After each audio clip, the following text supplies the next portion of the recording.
Well, since the OK Red schedule was released, Grandville at Rockford in the regular season finale has been pointed to as a game that could potentially decide the conference champ. And despite many challenges along the way, both the Bulldogs and Rams made it to this matchup without a loss, and it becomes our game of the week. Now, Rockford's dominated this series over the years, but it was Grandville that won this game by 27 last year. Tonight, there was no score into the second quarter, and that's when the Grandville defense came up big. Jake Kinsler forces the fumble. Amaris Bush picks it up, and he brings it all the way back to the 13-yard line. Bulldogs in business, and Marcel Love likes to do business. 8 yards, gets the corner, and into the end zone. Good start for the visitors. It was 8-0 after a two-point conversion. But Rockford would come right back after a nice kick return on the ensuing kick. It's Zach Ahern, one of the longer one-yard touchdown runs you'll see, dives in. We had an 8-7 game at the half. Third quarter, Rockford really goes to work. First possession in the second half, Ahern to Luke McLean, 15 yards on the slant, 14-8, home team. And then Ahern's going to get all kinds of time to throw it up to his tall target, Caden Curry, 6 yards on the score, 21-8 Rams. And the defense, which was dominant all night, would take it from there. Caleb Broderick, the sack, causes the fumble. Andrew Griffin with the recovery. Rockford, so impressive.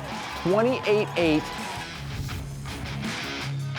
season. Zach Ahern and the Rockford offense continue to show improvement. Ahern just under 100 passing, 84 rushing, 2 rushing touchdowns, 2 passing touchdowns. Grandville unable to do much on offense. They did run for 257 yards in the game, but the Rockford defense really the story of this one. We bring in Brett Bakita joining us from his house. And Brett, this one really had to raise your eyebrows because we didn't know what to expect from Grandville coming off, we didn't know what to expect from Rockford coming off 2 weeks of not playing, not even practicing. And I got to tell you, they were super impressive. Okay, apparently we don't have Brett Bakita. This is what happens when we get too much time to prepare. All right, so we're going to go to the sound bites. Let's hear from the Rams after their win over Grandville. I mean, it really comes to accountability and our teammates. I mean, we work together, we feel like family, and our coaches prepared really well, and we came out with a W, so it was great. Coach Cummings had us prepared every single day. We had to come out, a lot of energy in practice, and we just executed tonight. So you guys played 4 games, you won them all. Is it a conference championship? In our book, it is. So we're going to celebrate it like it is, and we're going to enjoy this win for 24 hours, and next thing you know, playoffs are here, so we're ready to go.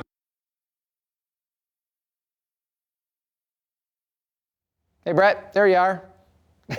What a game tonight. I mean, your alma mater was impressive, buddy. I got to tell you, didn't play for 2 weeks, didn't practice much. Defense, outstanding. Offense really coming along. I mean, they look like they've been just kind of cruising along all year. You wouldn't know it if you didn't know any better. Well, very impressive, especially when you look at Brent Cummings, first-year head coach. I mean, they said everything thrown at him in this season. And granted, he's been with the program for a while, but you lean on your assistant coaches and obviously the players. Fantastic. I didn't expect this much out of Rockford just because given the situation, but they have had Grandville's number a little bit defensively. They obviously came out. The kids were motivated to play, and this is nothing against Grandville. It's just a great win for Rockford. And, you know, what do you expect with games like this? It was kind of crazy all night long with some of these games, and I just give the coaches and the players a lot of credit for just getting out there, doing the best they can and playing. And this was obviously a big win for Brent Cummings in his first year and for Rockford. Yeah, huge win. And so when we had Coach's Corner tonight with Coach Cummings, I started out by asking him how in the heck they pulled off a performance like this, considering they didn't have much time to practice or even play because they'd been off for 2 weeks. Right after the game was how proud we were as coaches, you know, because 2.5 weeks off, you know, with virtually no practice, everything that we did prior to that 2.5 week comeback was all online. And, you know, the meetings that the coaches had prepared for these kids, the workouts, you know, everything that we did was on through a computer screen with me basically for our workouts, me sitting at a desk and, you know, talking to these kids, and to see them, you know, go through a 45-minute session workout through a computer and they're sweating like dogs. I mean, it just says a lot about their character and their desire to get back out here. What was the difference in the second half? Because first half was kind of even. In the second half, you guys kind of controlled it. What was the biggest difference?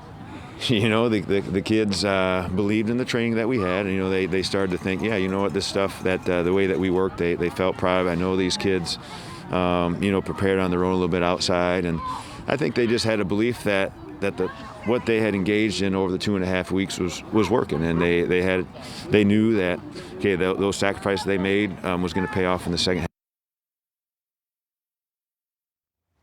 So, Brett, when we look at this going forward, Rockford 4-0, probably sewing up the 1 seed in that district. We don't know what's going to happen in that district. Hudsonville unable to play tonight because of COVID. East Kentwood unable to play. I don't know if we get 8 teams into the district, and if we don't, Rockford could be staring at a bye next week. Probably the last thing the Rams want, right? Yeah, it's weird. I mean, you and I were talking about that. It's exactly right. I mean, after you have a game like that, you just want to keep playing every week that you can. And I feel like that's what coaches and players are kind of going through right now.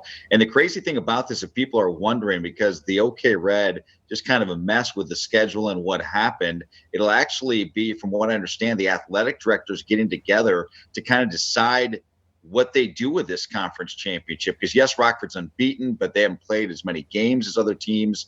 You have Hudsonville that hadn't played Rockford. You had Jenison that hadn't played Grandville. I mean, it is crazy, but it's one of those, whatever they determine, it's just one of those years where you're just like, hey, congratulations to those teams who made it through and have a chance hopefully to play next week. And one of those things we didn't get a chance to hear, but I asked Brent Cummings, I said, do you guys look at this as a conference champion? He said, we do. That's sort of how we feel. He goes, some people might not feel that way because they only played 4 games and they might get a chance to see some of those OK Red teams they didn't play in the playoffs and kind of prove it again. But I got to tell you, they were so impressive tonight. Rockford over Grandville, 28-8.